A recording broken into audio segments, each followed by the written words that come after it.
Hi, welcome to Dare to Listen. My name is Nameh, and I'm a self-awareness coach and human design excited person and mentor and guide, helping people fall in love and celebrate the totality of who they are, whether that's through coaching or through understanding and incorporating more of what human design can offer as a way to experiment with your energy, with life, with all of the circumstances that can be a part of this spiritual lived life. In this conversation, I meet with a dear, dear friend, Leah, and it happens to be the conversation that sparked experimenting with the podcast that's out on my YouTube channel, Mystical Riff by the River with Leah and Nameh. It's so fun. We gather together for tarot, human design, and oracle decks as a way of unpacking and exploring how the mystical, these messages of support, could help us in navigating daily life. And it's organized by profile lines. If that makes no sense to you, if you're like, I don't know what you're talking about, Nameh, no worries. Leah is a therapist, tarot enthusiast. I think she's an artist. She's so fun. She's so playful and has many things that call her attention. And in this conversation, we explore a lot of those. Her connection with seed and bloom. Here's a conversation with Leah and I. Can we take like 3 deep breaths together? Oh, for sure.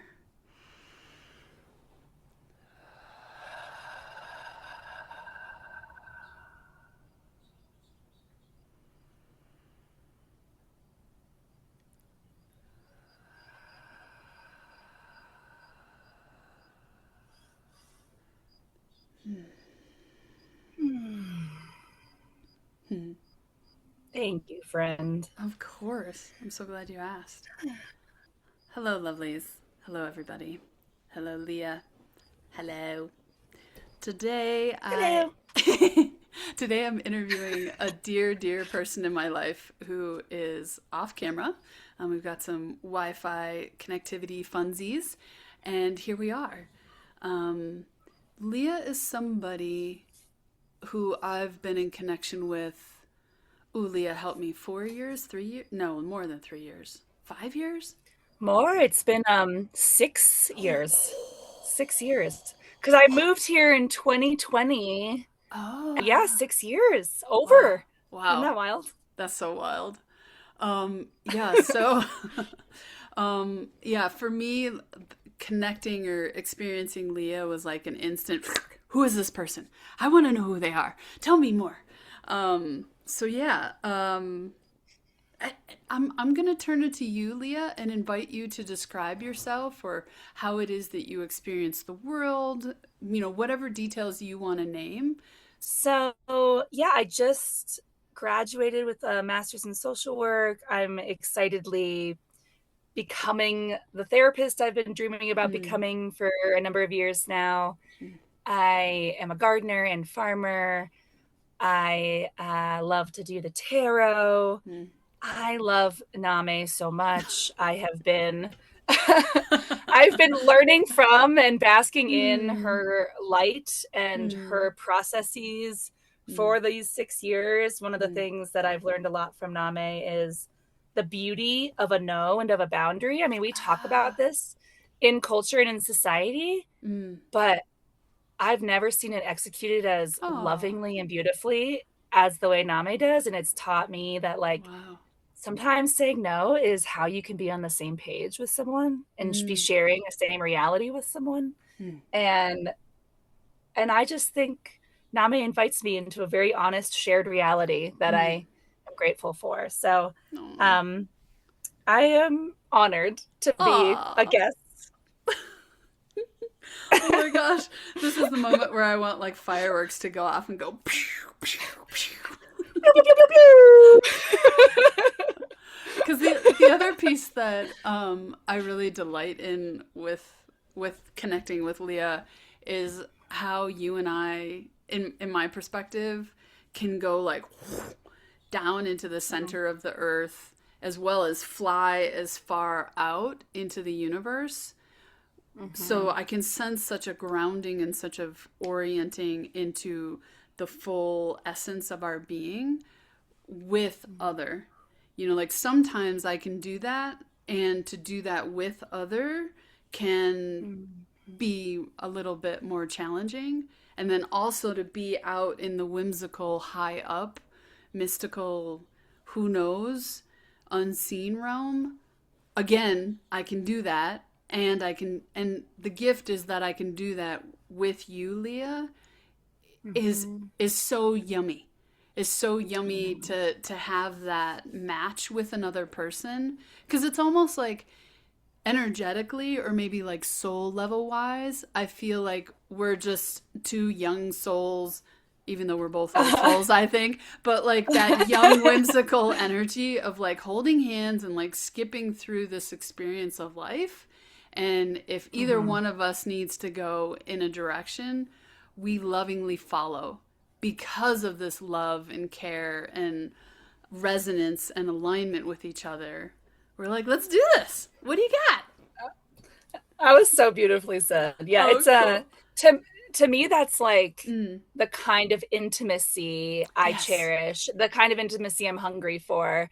And I do think we both have a youthful energy. And it's another way I feel like you've been a teacher. Not that you've been trying to teach me, but I've been learning from you is how to embrace that youthfulness, because sometimes culturally it's not always embraced, you know, and I've had times where I have been made to feel certain ways about my childlike spirit, and to see you like exercise it as a superpower inside of your many superpowers, like has been another gift for me. Wow. Thank you, honey. That feels really sweet and cozy and yummy, and like I want to drink more from that. Yes, please. Oh, I'm glad, because I just suddenly realized I'm telling you all these things I love about you, and sometimes it's hard to receive that stuff. So thank you for receiving. Yeah. Well, and I think to your point of what you were naming earlier about intimacy, I think that that's, for me, part of the beauty and value for being willing or wanting to create an intimate, trusting space with another, so that because sometimes somebody can say something that, and I'm like, what do they want? You know, like, or whatever my storyline goes around that, where with you, I'm like, yes. What do you got? Good. I think we have that trust foundation that, know, I'm not just blowing hot air up your bum, you know? So. Yep. Well, and the other detail that I want to be sure that I name, that I didn't quite hear you name, and if it's not comfortable, I'll take this out. I find you to be such a poetic, verbal, and visually expressive creative. You know, but when I feel into that gift that you made for your family member, where you felt it, and anyway, I don't want to share something that maybe you're uncomfortable sharing, what that gift was. No, go ahead, yeah. Well, what I remember was, yes, it was a mobile, so like for like your sibling's child that came into the world, and this I thought was a gift for them, and it was like hot air balloons or something in a felted form. You nailed it. Yeah. I was like, oh my gosh, that's so delicious. And then when you collage those oracle cards or tarot, like whatever that was going to be, those circles, like, like when you put your energy towards a creative expression, I'm blown away. And then go into wordplay, like, I can't do puns like you can do puns. But like when I come close to a pun and you get a giggle, I'm like, ooh! So anyway, that's the breadth of what I'm pointing to. And then also the writing, like your novel, I don't know the status of that or if that's continued, but when you've been in the writing spaces and I've been on the receiving side of your writing spaces, that's another place where I'm like, whoa. So that's the creativity that I'm naming and experiencing with you. And we could also talk about your food. When you've made food for me, I'm like, oh my gosh. So, literally same. We're both pretty great chefs, I have to say. And thank you. crafty. We're crafty ladies. And Yes. so thank you. I am Mm, drinking up that goodness as well. I do mm, love those spaces, the visual and the verbal. So mm-hmm. yeah, I feel seen. Oh, good. Good. Good. So I feel myself wanting to bring your human design chart on the screen because how is that for you before I give the because, or do you want the because before you say yes or no? Let's frickin' go. Let's go. Okay, so there are a number of things that you've spoken, and I just want to make sure, yes, this is what I wanted. Okay, so for the people who are listening as opposed to visually looking, Leah in the human design system is referred to as a projector. And that's a highlighted detail because Leah's sacral is undefined. So that's not the only reason why, but that's one of the reasons why Leah is considered a projector. And the reason why I wanted to bring that up is this just seeing each other exchange that just happened is one of the key qualities for what is the experience of either a projector to really be seen in their fullness can be a rarity.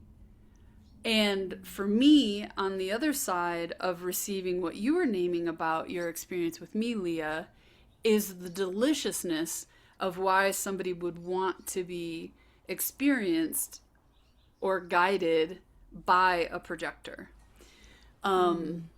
Because the aura mechanic, so the quality of what your aura is doing as a projector in this language of human design, is being able to penetrate deeply into another person and see who they are or see how it is that they're operating and expressing their life force qualities.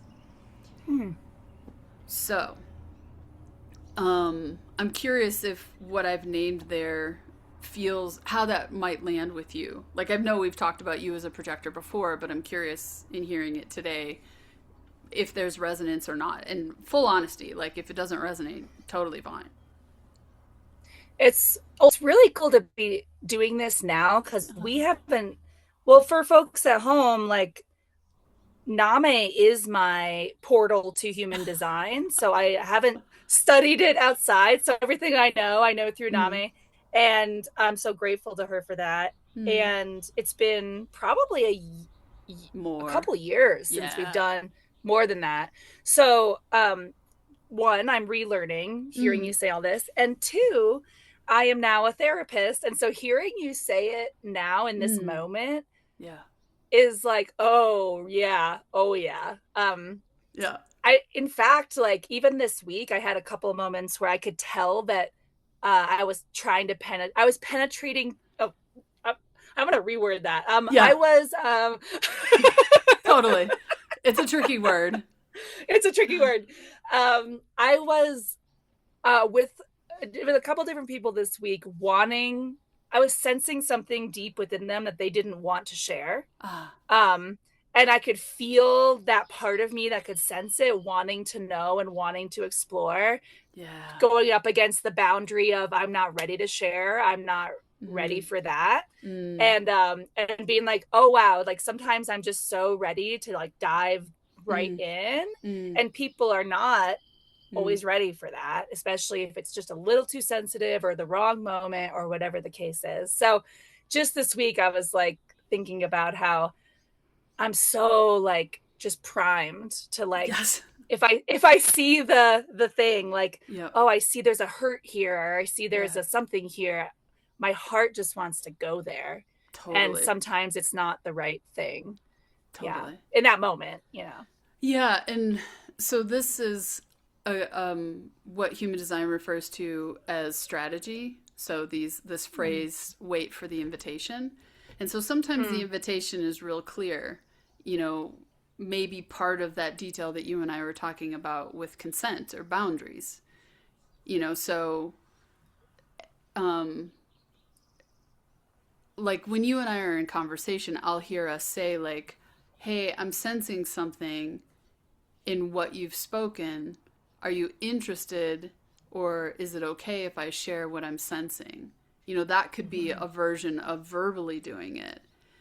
And this is for sure in what human design would name specific for somebody with the chart like yours, with all these projector channels. So there's two channels, the 1858 at the root to the spleen, and then there's the spleen to the identity center. So the yellow, the brown, and then the brown. So all of those are projected channels. So it's like, in order for those to be expressed in combination with another person, there's a want or a desire for that to have consent before it's kind of expressed.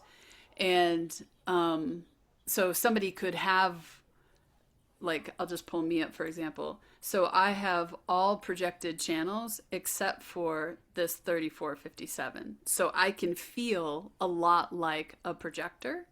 And so I also have the 1858 like you do, Leah. And I have this other, basically all of them carry their own flavor and qualities to them. So it's a little bit of a different way. And anyway, I'm going to stop talking about it. But just to say that this idea of being invited can show up for people beyond who are a projector. Gotcha. Yeah. And so I guess the one thing that I would kind of point to in hearing you name, like, hey, I felt something in the field. I felt maybe a struggle. Maybe this could be something that I support them around, or... And then also your sophistication to know that there's a no in their energy towards us going there. That's also another element of what makes a projector so unique. I kind of see it as, I know we're maybe trying to find a different word than penetrator. Penetrator. That was even worse.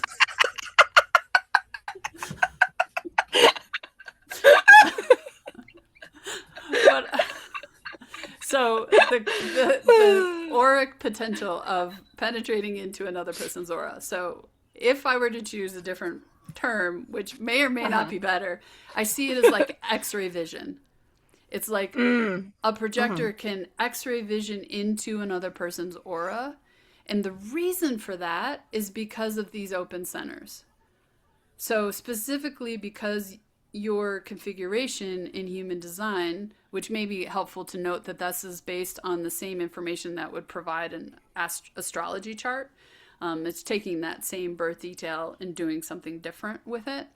But the fact that your sacral is undefined is basically saying, and this is where I'm going to use another metaphor, I like thinking of anything that's white in the chart here is what's considered an undefined or open center. So it's like a screen door. So it's experiencing the others around you through these 1, 2, 3, 4, 5, 6 centers. So not only can you potentially help somebody understand, here's maybe the most efficient or the best way to use your sacral energy, but it's also, hey, I'm able to sense, because I'm experiencing through my screen door solar plexus, another person's emotional experience.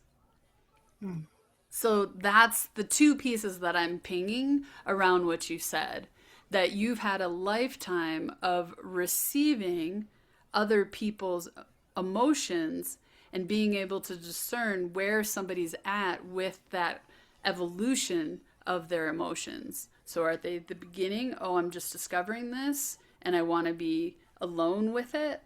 Or am I at the like heightened phase and I'm like, I've done all I can do with this, Leah, walk me through it. So there's a sophistication that can evolve and can be known, especially at your stage of life, you're post Saturn return. So you've had a long life of, longish life of digesting and screened or experiencing other people's emotions. So, Whew. Can I ask a follow-up question? ask anything you like. All right. Well, where my mind is now going to with that thought is how much of my life I have spent inside of other people's emotions, losing myself, losing my identity. Yeah, am I going right where we're going? No, am I on the path? You're spot on. I mean, it would make sense, but keep going. Yeah, you've got it. Yeah, keep going. Yeah, and how much work I have put into in my adult phase of life into setting energetic boundaries, trying to separate out what's me, what's another person. It is a daily practice for me. Yeah. Yes. And on a friend realm, when we were texting, we're in a friend space now, but when we were outside of this conversation, I forget exactly what it was. Maybe I was having some excitement for a conversation I was putting out there about sleeping and the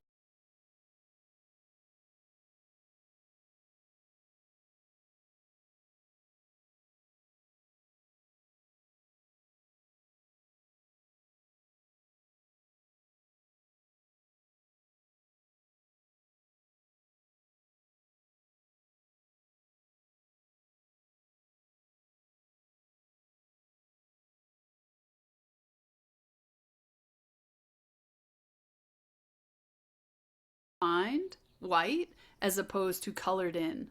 Like that stands out to me because anytime that they're colored in, it's like there's already some form of a barrier. And really, the only way, again, talking aura mechanics through the human design system, the only way that a projector can kind of close their energy fully down is to turn their attention away from the person. So, like, if we were at a party or something, you still might pick up all of the energies that are happening around you, but you're going to most directly experience the people that you're talking with because your aura is just naturally doing that x-ray vision dance. And so you can only x-ray vision on who you can x-ray vision with. So that's likely one person at a time. Yet you've got other qualities in your chart that tell me that you're a sponge for an environment. So, like the reference to that or the kind of data point for that is somebody with, and it's so these arrows here up at the top, the fact that 3 of them are pointing right means that there's a lot of way in your chart you're receiving the world. So as opposed to strategic, which is what this left arrow is about. So it's like there's only one part of you, just based on these 4 arrows, that's strategic. The 3 parts of you are like, let's see where the wind goes. Let's see where this boat takes me. But the greatness of this right quality is I want you on a trivia game. Because your ability to pull information, or for me to ask you a question, to pull out what you've absorbed in your experiential life is epic. So when you're at this party, you're probably picking up all these data sources, even if you haven't been sat next to the experience that's happened. Your body, your system is absorbing the world around you. I'll say if it's a trivia game about social dynamics or gardening, I'm going to nail it. But if it's a trivia game about anything else, I've discovered I am not good at trivia. Oh, really? You would think, because I like sort of try to pay attention to pop culture, but no, I get what you're saying. It's been a real bummer to because I don't know if you've ever experienced this, but like I think I'm a smart person, and then I go to trivia, and I'm like, oh my gosh, yeah, oh no, yeah. I'm right there with you because I do not do well with trivia. If you want to know human design trivia, set me up. I'll knock them down. Exactly. Yeah. Exactly. Yeah. So, yeah. But the rest of it is, I mean, it's really interesting to hear out loud because this part of my personality or my makeup or my human design is something that I think I spent years feeling a little bit ashamed of. And maybe in some ways because culturally, being, well, kind of strategic, being extroverted, being like a force, being a powerhouse is so valued. I felt like I often was go with the wind, and I would worry as a teenager, am I too much of a follower and not a leader and all of this stuff? And so that is something I've learned over time, peace with, is like that there's nothing wrong with this, you know? And it actually has its gifts as well. Like being flexible, like tuning in to the environment around me and people around me. But then there was something else you said. What was it? The space that I need. I need so much freaking space. I need so much freaking downtime. Like, I mean, like, I joke that I can't do more than two social things in a day. But like, I genuinely, like, it's kind of real. Like, I do it because life is life, but I would prefer like one social thing like every couple days. Because it's just a lot of energy, and I need to recoup, you know? Totally.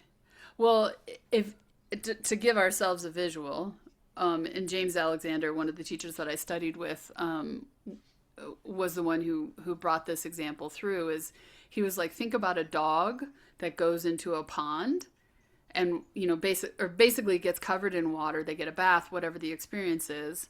That's what each of these 6 energy centers are doing, and they need to come out of the space. So needing distance from other people, even people you love to the moon and back 500 times. Needing to be in your own aura so that you can, all 6 of your dogs can shake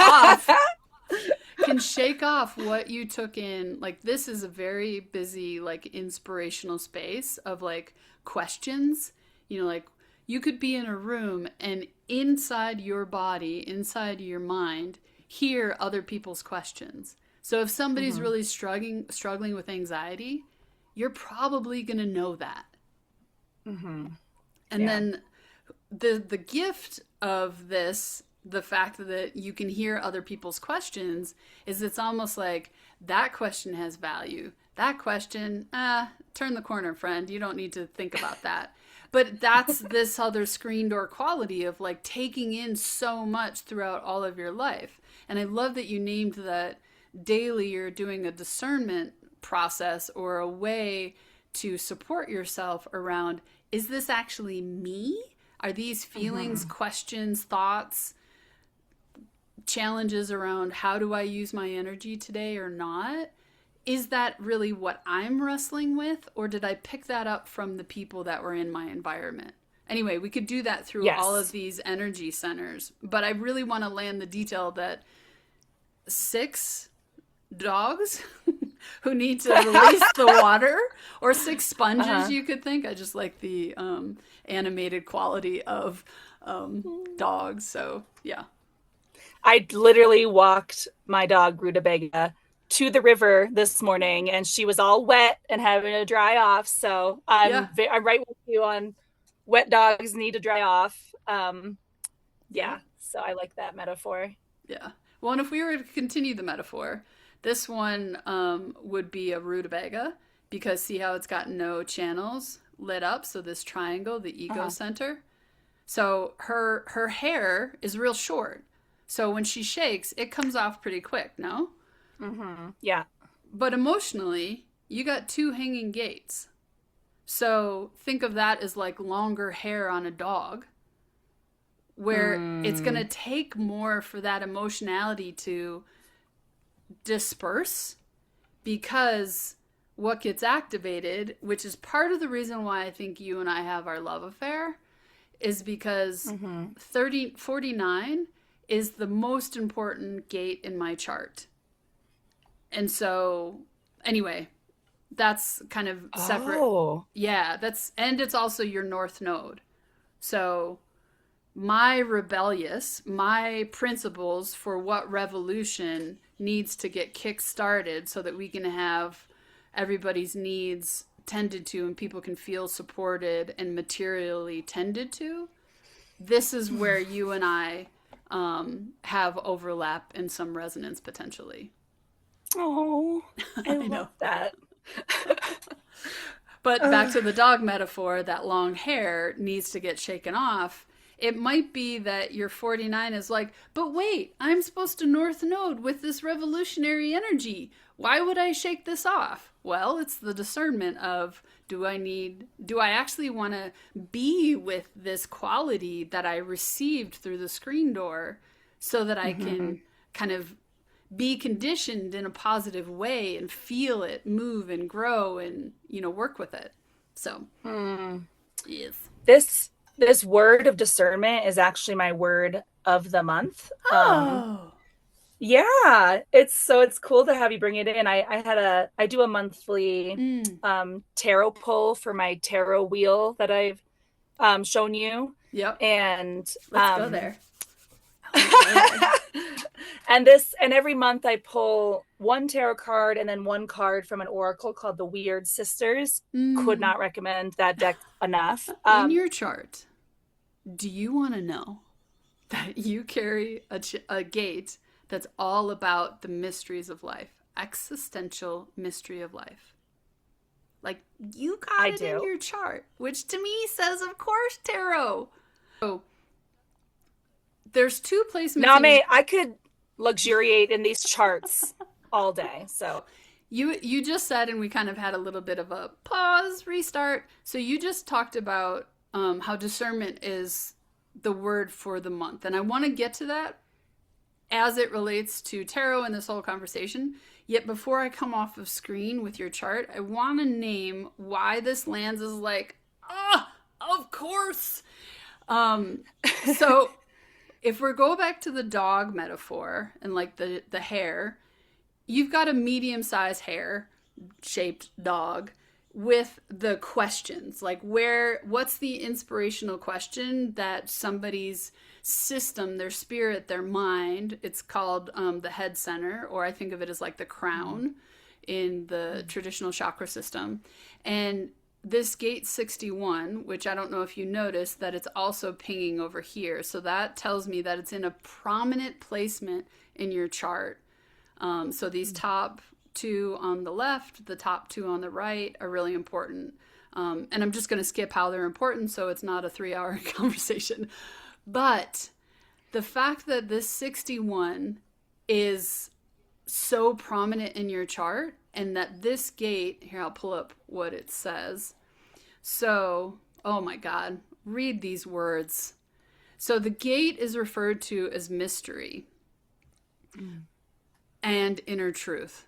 So it's thought of as like going to the occult. So esoteric system, so the tarot could fit in as that. But the line activation, the fact that it's a 61.5, is influencer.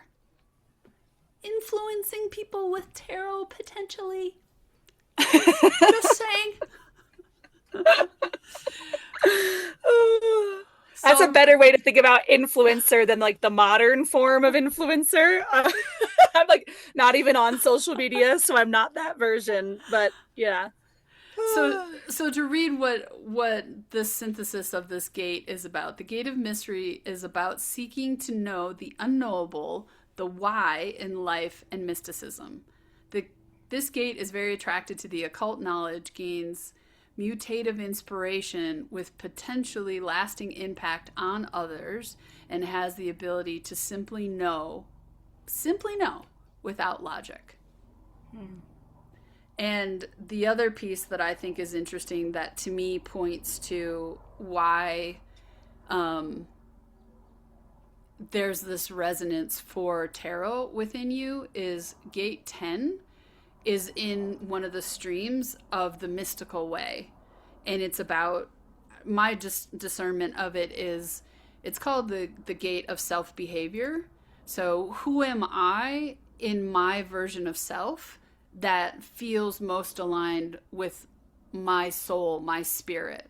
So there's a continual over life digestion of who am I in the world, and do I feel good about how I'm expressing the truth of who I am. And the fact that that 10 is linked to 57. Gate 57 is all about intuition. So this gate 10 could be really fast. Like, oh, this is what I need to go do, because it expresses or connects with who it is that I am in the world. So there's more things that I could say about your chart that specifically point to this, and I'm going to give ourselves a pause from the chart. Ooh, give ourselves a pause from the chart. Okay, tell me all the tarot's things you want to tell me, your monthly process, whatever. Tell it all. Yes. Okay. Well, maybe I'll give a little tarot background for myself just to set the Great foundation. Yep. I've been doing tarot now, I want to say 9 years. Okay. And it is a love affair in my life. And it was unexpected how it did that to me. Because I would say, like, I love hearing that about what you just shared about my interest in the mystery of life and mysticism. Because I do feel like I've had a up and down relationship in the general world of the occult and mysticism. But like raised with a sort of Buddhist type father, raised on meditation, long-term interest in the spiritual, sometimes, as you know, sometimes rejecting it, sometimes accepting it, you know, just the way that works. And so I think I was in a way surprised when I took to tarot the way I did. And it fits that what you were just describing about me, the visual. It fits the visual part of my spiritual interests. I feel, you know, because it's 78 archetypes that have been depicted visually in thousands of different ways, in thousands of different decks. Right. And what somebody notices and sees in a particular archetype and in a particular card on a particular day is such fruitful information. And I just find it to be a really creative and like it's always in the present, like it's always presently different. It's gonna shift today. It's gonna be different tomorrow than it is today when you pull tarot. And it just attracts me in that way. And then for the worksheet I was mentioning, and this is where you can throw it up on the screen. Sure. And if anyone's interested, they are welcome to use it. I made it, you know, and it's not copyrighted, so people are welcome to use and share this if they'd like. I wanted to find a way to inspire and track a regular ritual tarot practice with myself, but also with my clients and my friends who are interested. And so it involves a reading for the year. So you have your card of the year. You have your card of the quarter, so the 3-month chunks of the year. And I'll mention too, the year in this case starts at your birthday and ends at your birthday. God. Yeah, so it's not a January. It's not. I mean, unless your birthday is January 1st, you know, it's going to be starting and ending on a different day. And then you have your cards of the month. And I pull 2 cards of the month. And I am someone with seasonal depression, so it's really helpful for tracking, because in addition to your pulls, your card pulls, the worksheet prompts you to think about what you're experiencing in this moment and what's helping you heal and, you know, thrive in this moment. So it's sort of to track your seasonal changes throughout the year, as well as encourage and inspire a sort of cardomancy practice. And I'm also hearing go that ahead. It's a potential to have a place to reflect. You know, I can hear like astrologers say, like, you know, if we're in a full moon or a new moon, go back and look at what was happening in its complement or something. through your journal. And I'm like, I Yes. don't do the journaling. But this feels like a tarot journal of sorts that could support somebody around, having a reflective tool if they like. Yes, exactly. And if someone does have that astrology background, which I only minimally have, they could even add those details in should they want. Right. They could add in, the like in this moment, this is what's happening astrologically. I'm sure an astrologist could really amplify a worksheet like this and ask some really cool prompts that blend and complement this. But yeah, so every month for myself, because I was born October 16th, so the 16th of every month I do my pull. And so that was Ah. yesterday. Was that yesterday? 2 days Yeah. ago. Today. 2 days Yep. ago. Yep. What is time? What is Um time? and I pulled from the Queer Tarot. Maybe I'll pull Ah. up images for you. You could share images of these decks, but Yeah. and I pulled the Seven of Swords. Oh. Do you know much about the Seven of Swords? So my study of tarot, I've been moving towards tarot, and I don't know it like as strongly as I want to. And what I remember about sevens are kind of a transitional time or like a discerning time. Discerning. I know, I was catching it as it was coming out of my mouth. I was like, wait, where's the chicken and where's the egg in that? I don't know. And then the swords, I always get thrown off with swords or swords. That W throws me off, but about the mental. So, where is the discernment in the mental thoughts? So that would be my Wow. my offer. Yeah. Your decoding really worked Oh, really good. well Oh, good. between your sevens and your swords. Yeah. Because absolutely. So Seven of Swords, it often depicts, like this deck does as well, someone sort of sneaking away with Oh. 5 swords, and there's 2 swords left behind. Ah. And so it often is associated with deception.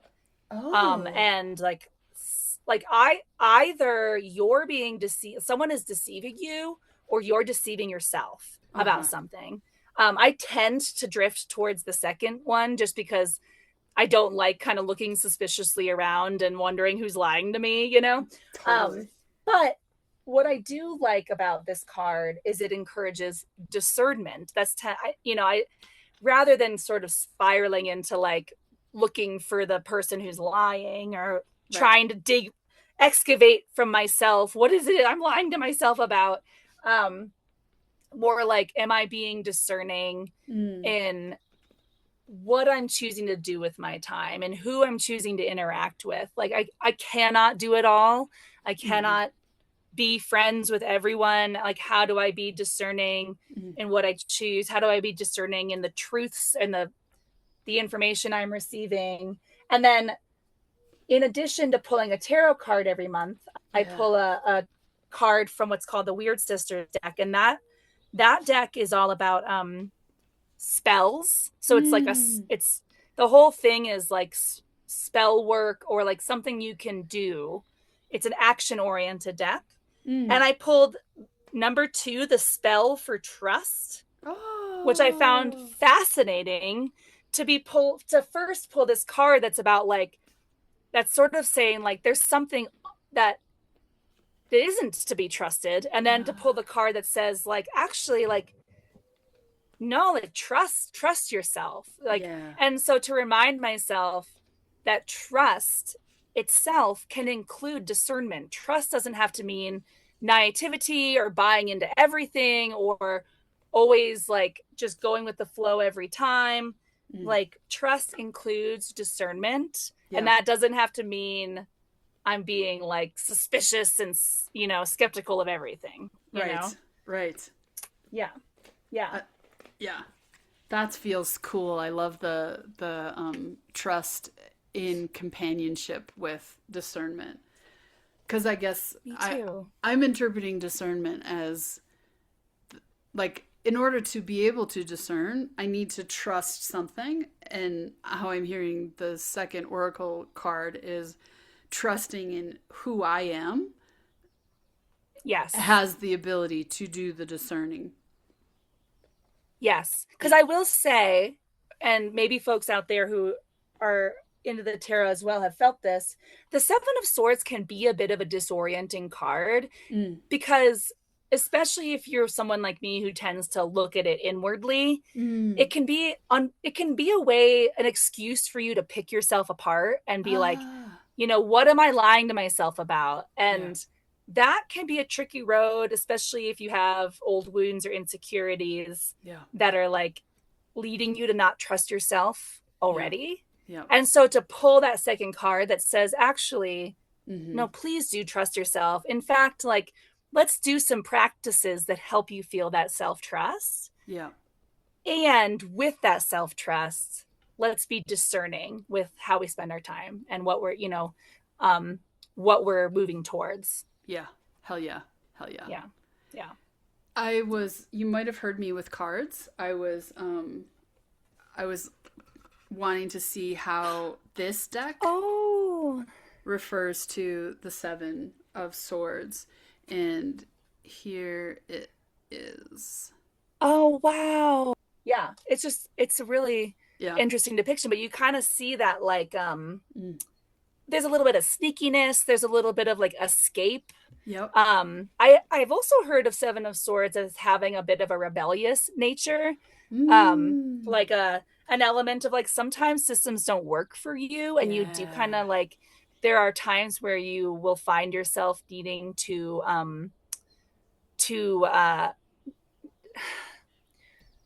protect your energy and to take care of your needs within that system and walk away from it. So that is a different interpretation that I haven't actually fully thought about with this month. Like that sometimes sneakiness is for self-protection inside of a broken system.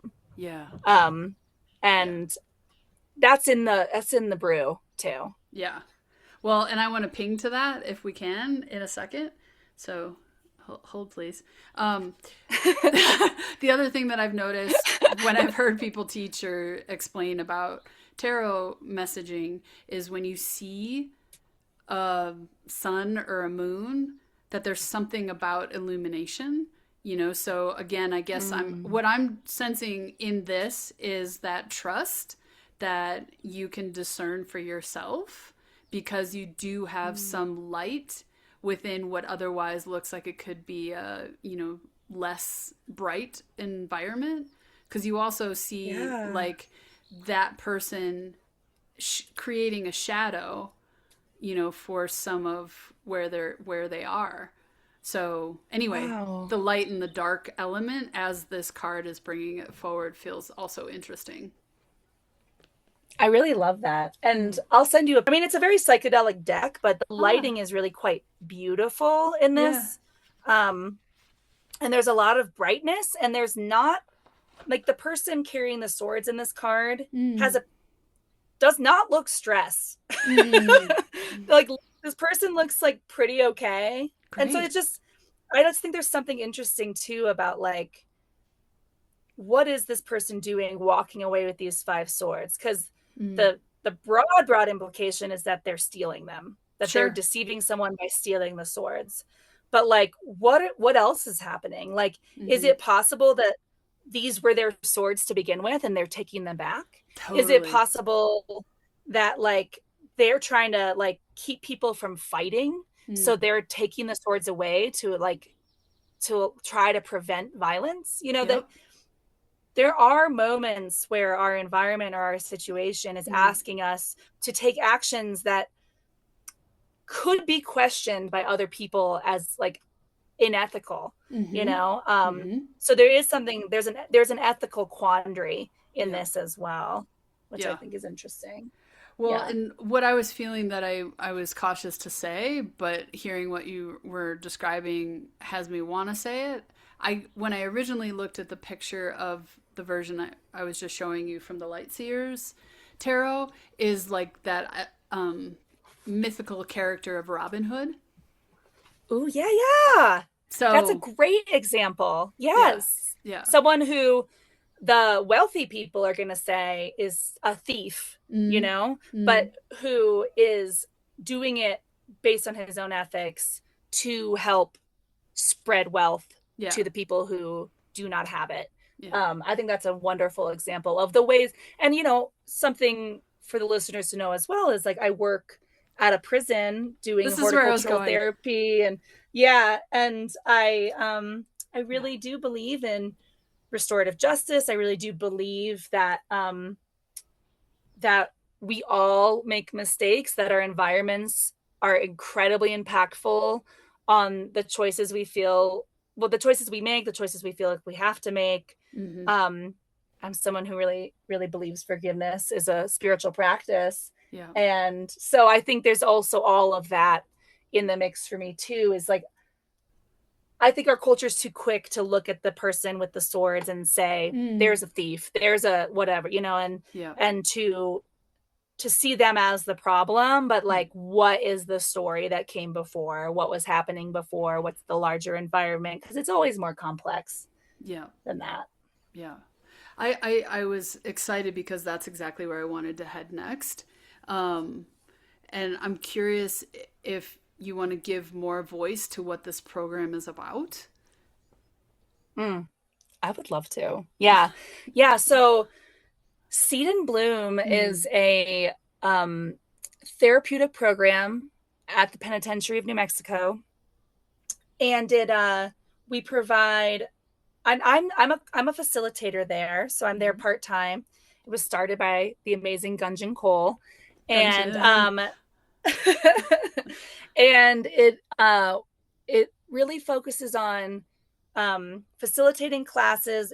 It's adult men that are incarcerated, and we use horticultural therapy and then also culinary and art as forms of therapy. We don't call it therapy, we call it class, and there's students in our classes, and but it's really meant to create space period, just create space in a place that is so devoid of space, space to reflect, space to feel safe, to express, especially express vulnerability. And we try to bring joy, like actually just straight up joy and pleasure. Like, you know, we often will bring flowers to spread on the table. Like we have very interactive kinesthetic activities that we do. And we come with the values that everybody is a whole and worthy human. That does not deserve to just live in shame and punishment. Ever. And that is a very rebellious space to exist, to rebellious offering, in the sense of that prisons are kind of the opposite of that. They're built to punish. So I'm very proud to even just be a part-time facilitator there. And it really has shifted over the almost 2 years I've been there, shifted. Like, I was already an abolitionist who knew I disagreed with prison systems as a concept, as how we, you know, because they're not meant to support the individuals who are incarcerated. There are society's way of attempting to manage these situations, and situations of violence, or, you know, or substance use, or whatever the case may be. And there are just better ways. There are just so much better ways. And I guess I'll leave that there for now. Well, and so I've met and developed a friendship with Gunjan, and amazing is feels like too small of a word to refer to her. She is the creator, or the founder, the initiator of Seed and Bloom. And I guess what I was thinking of is offering for people, if they want to get like a flavor of what the program offers, is to look at that movie, Seeds of Change. Would that be a recommendation you would suggest? Yeah. Okay. Yeah, I think that's a great recommendation. Yeah. So Seas of Change is a movie about a documentary about a program in Maine. And it was one of the many inspirations for Gungeon to start Seed and Bloom. So I do think it would be a great like entree into, you know, why this is so important and what the possibilities are for bringing something different into these carceral spaces that's hopefully more healing. Yeah. Yeah, and what has been my takeaway of what Seed and Bloom offers? The way I think about it is that it's bringing humanity or expanding Yes. humanity in a place that could otherwise feel like that's missing. Like that's missing. Oh my gosh. Yeah. Absolutely. Inhumane, Yep. dehumanized. Like, Yep. and I won't in this moment go into all the ways that folks are dehumanized in prisons because it's pretty dark, it's pretty bleak. Yeah. But it is, yeah, it is such an important part of it. And I'm glad you said that word. Yeah. Yeah. And have you heard of Dr. David Hawkins in his map of consciousness? I don't think so. So just because hearing the words that you spoke, like the shame piece, in his in one of his books, he's offering the maps of consciousness through a scale from 0 to 1,000, and as like an entry point into understanding how I'm thinking of it is like my frequency. And so what I was pointing back to with, this program at the prison to bring more humanity in is how shame is the lowest on the chart, and it's 20. And so I guess what I'm curious about to hear if this resonates as you could see this as true, that maybe there's less of a goal to bring a sense of pride or a place of acceptance. Because look, acceptance in the level category 350, the emotion connects with forgiveness. Like these are some of the words that you've spoken about. And so if the goal is to keep, the community within the prison in the shame realm, and, look, neutrality requires trust. Courage requires affirmation. So these are the details that I'm hearing that are possibly part of what the program that you spoke about with Seed and Bloom is offering Oh, in a little digestion. I love this. I love the balancing idea that you're suggesting. Like I was mentioning, dare I say joy? I think the reason I sometimes say it like that is because, well, like in a prison, bringing in joy is interpreted in a lot of different ways by different, for example, staff at the prison. Yeah. Some of whom say you're spoiling them. That's like feedback we've gotten, because I think joy is a contested idea. And who deserves to experience joy? Exactly. But joy is an antidote to shame, and I like seeing here that joy comes alongside serenity, because we also trying to create these peaceful moments. I like seeing peace right above joy. And there's at the minimum restriction unit, there's a courtyard we get to use, and there's these 2 longleaf cottonwood trees. And we'll have days where we sit out there under the tree and we'll read poetry together, or do some stuff with puppets, or we'll make art, or we'll smell the flowers or whatever. And it's just for like a slice of a moment. Some of the guys have reflected, for a slice of a moment, it feels like they're not in prison. And there's actually this feeling of serenity and joy. I love this. Yeah. Well, the next place I want to take us is back to your chart. Are you up for that? Let's go. And are you seeing it on the screen? just to make sure that I'm not showing you Yes. my laundry list.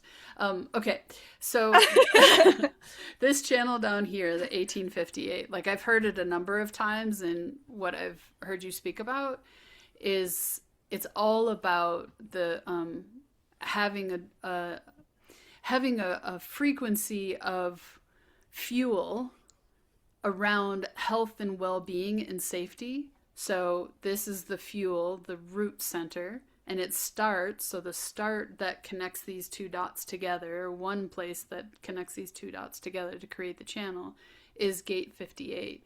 And so gate 58 is your Saturn. How great is that? And it's called the gate of the joyous. So the part of you that brings joy through the world, but it's almost an existential, or it could have a frequency or a tonality around existential, because it's at the heart of it, the joy, because we're living a life, people. We get to experience what it's like to be in a body and be able to taste the strawberry that's just ripe, or smell the peonies that gets us drunk from the scent of it. It's that we get to live a life and experience the joy of living a life. And it's reaching towards the spleen, which is all about health, safety, well-being, security, with the gate 18. And the gate 18 is the gate of correction. Work on what has been spoiled. And so maybe from the prisoners, or from the staff at the prison's perspective, they maybe think that the prisoners don't have any redeemable value. Do you get where I'm going? Like, it's kind of cup half empty, cup half full, where they're seeing there's no value here in, recidiv. Anyway, I don't want to get lost in the terminology and potentially get it wrong, but yeah, it's like maybe they don't see the value in bringing joy, because that's going to help people resource and find their health and well-being, which is how human design refers to the spleen. Rather, what your activation is all about, we got to upheaval this shit. We got to correct what's been spoiled. So this channel, the 1858, is otherwise sometimes also referred to as the channel that wants to have an insatiability to correct things. And so what's also interesting to me as well is that piece that we were talking at the very beginning when we were referring to you as a projector, because this quality of wanting to correct is always happening. It's always in the flow. Like, you can't turn it off because it's all black.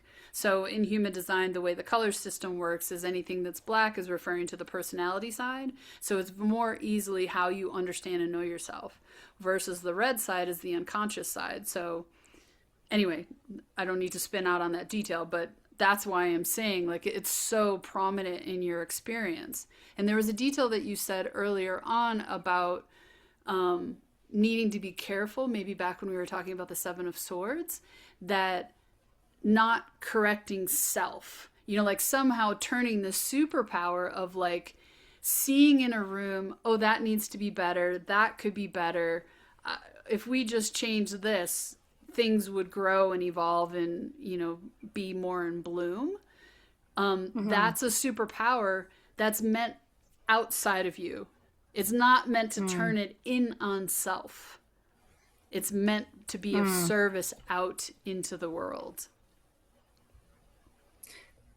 And to that end, what I love about this is like, well, even the language of it is really fascinating, because corrections is what they call prisons. Hell yeah. Right. And I disagree with how they do it. I don't think it's. Yeah. I think it's incorrect how they are correcting. I want to correct corrections, and so yeah. not only do I feel like I don't want to turn it just in on myself, is I don't want to turn it out on individuals around me either. Yep. Like, I want it to be more the systems that we are correcting the soils that we are growing in. I want the Yep. soils to be healthier so that we can all bloom more Yep. healthfully. Yep. So that, but like, this is the little I know about astrology too, as I'm a Libra. I love harmony. When there's tension, it is such my instinct to try to fix and correct. I think when that is in its sort of shadow side, I can be overly pushy. I can be overly nitpicky. I can want to change things so much I'm having trouble being present in the moment. Yep. Is when it's feeling kind of shadowy. But when it's more exalted, it is like something I feel a little more in balance and at peace with. And like, I have a role to play, but that doesn't mean I'm just going to like doggedly try to change and fix everything all the time, you know? Yeah. Well, and the truth is, like, in part of that, you know, aura of X-ray vision versus the other word that we're choosing not to say, is there might be people who come to you and ask for this discerning superpower and say, okay, Leah, I'm really struggling with this structure or this relationship, or, you know, like whatever it is, that come to you and they say, what do you see? What's your perspective? That's a really clear invitation to say, help me correct, because I've decided that I need help and I want your superpower X-ray vision to help move me forward. So it does have a place, and even, I guess is what I'm saying. Absolutely. And even when I think about that individual, which in therapy, that is very much what if, you know, people are coming to me with that sort of energy. And in that way, I want to work with the whole person, their whole environment, you know, help them see that it's not just like, I need to change everything about myself individually, but I am in this dance with my environment, with my relationships. Like, so those quote unquote corrections, which is funny, I'm noticing myself even with that word, like a little bit like, you know, resistant, because of my associations with it. But like, adjustments could be another, you know, there you go. Those subtle adjustments, that the levers in their environment that can help them as an individual, you know, is what I like to focus on. Yeah. And this is a really sophisticated channel. I have it as well, so that's why, or that helps me have more breadth of how to talk about it. Is it can almost, it's very pattern oriented.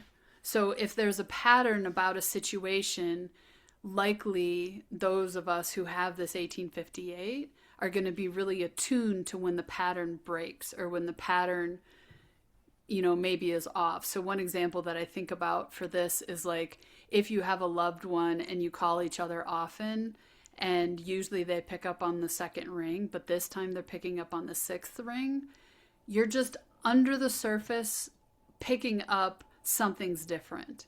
It's kind of that heightened awareness because of that sophisticated ability to catch patterns from a really esoteric, body safe pattern recognition within yourself. So to give it more. I love patterns. I love that. Yeah. Well, darling, I could talk to you for a good 4 more hours, and I want to respect that as the projector, it might be helpful for me to disconnect my juicy sacral and begin to transition us. But there is 1 or 2 questions I'd still like to ask, but I want to check in with you. How are you doing? Are you good for 2 more questions? I would love that. And then maybe at some point, because I seen that chart, all these questions came up, but maybe we could save that for like another time. I would love to have you back on. Full stop. Yes. That has me talk about human design, and I was trying to like force myself with oracle decks or tarot cards, but if you wanted to hold the tarot side of it, and then we get like the woo woo, and then I pull the, anyway, It got me really excited. Oh my gosh. That sounds really fun. I would be really interested to try that. I just heard the very start of the conversation that Leah and I had around, do you want to try this mystical riffing? We didn't know that was going to be the title, by the way. That came later. So what comes next is a few samples from those Mystical Riff by the River monthly readings. We got the death card, folks. Okay. Welcome. Yeah. It's funny because I brought this card up in the intro to this podcast as a sort of like, this is the card that people new to tarot are afraid. This is one of the cards people are afraid to pull, you know, or it's in the movies where someone pulls the death card and it means like someone's going to die. That is not how most readers interpret the death card. Yeah. So I just want to put your mind at ease. If you're new to tarot and you're like, what the actual, like, don't worry. Death means change. Death means change. Death means change. It can be scary. Nameh's been my greatest teacher when it comes to boundaries as a beautiful thing in a relationship. And the way I've described it with Nameh is it's like we're sharing a reality. Yeah. And that is so soothing to my system. Yeah. And so I do think like boundaries, they're a hot word right now. And I know that sometimes they sound easy, sometimes they sound really hard. But I do think even when they're a little hard or really hard to do, they do help us share a reality with people. Yeah. And often that's worth it. And there's the Prentice Hemphill quote that you all might know, which is, boundaries are the distance at which I can love you and myself at the same time. Yes. I'm getting this reminder of the term of a cow path. Do you know about cow paths? Are they like deer paths? Yeah. Okay. But it's that routine, that pattern of way of doing something. So the neural pathway is around like our behaviors. I've always done it this way. I'm going to keep doing it that way. I was working with this online tool to create this image of the cow path of like, if you've got these herd of dairy cattle who every day, morning and night, go from the barn out to the pasture, etc., they create a groove of that pattern that becomes the cow path. And so this is of this like, whoop, you know, where they're going to like go to the right. They're not going to be in that line of patterns or group or community, which is also another quality of a third line. Like third lines can be considered very entrepreneurial because third lines can see the patterns and are like, we can do this better, folks. And so they're okay. So this is gate 33, the record keeper, or in traditional human design referred to as retreat. So this is really interesting. This to me is bringing us back to the being on the roof. So this is in the collective sensing understanding circuit. So people who have gate 33 might also have gate 13, I believe it is, but the gate of the listener, and then 33, the gate of retreat. And so people who have this channel, I think it's called the prodigy channel, everybody wants to tell them their story. Everybody wants to say, here's the thing that happened in my life. And it might be a lot more intimate than you would tell a stranger, but there's something about the quality of this energy that somebody could sense in another that has them want to tell. So the 33 side of the prodigy channel is about, I've collected all of this information and now I'm going to go and retreat and be maybe on the roof and digest. So it's retreating to make sense. And it's in the making sense that then, as specifically this channel, the prodigy that 33 is oriented in, they can offer a direction. Yeah. Yay.